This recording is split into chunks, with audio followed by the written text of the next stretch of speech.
How to get Temu outside US. Hi everyone, this is Alana from Create, Login and Delete. Let's jump right into the video. The Temu app is available in different country and region. You can head over to temu.com and check out all the regions and countries that it is available to. As you can see, this is a list of countries where Temu app is available. So even if you are outside of US, if you are in one of these countries, you will be very easily able to download the Temu application. For that, you want to open up Play Store if you are on your Android device, or open up App Store if you are in your iPhone. Tap on the search bar, then search for Temu.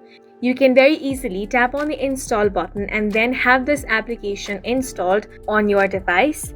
You can then open the application and then log into your account. However, if you are in a country or region where this application is not available, then for that you simply want to open Play Store or App Store and then search for a VPN application.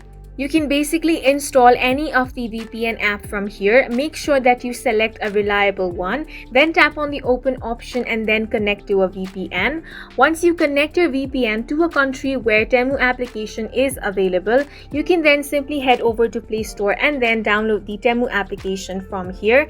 And that's it for this video. If you have any questions or confusions, do let us know on the comment section, and don't forget to hit the like button and subscribe for more helpful tutorials.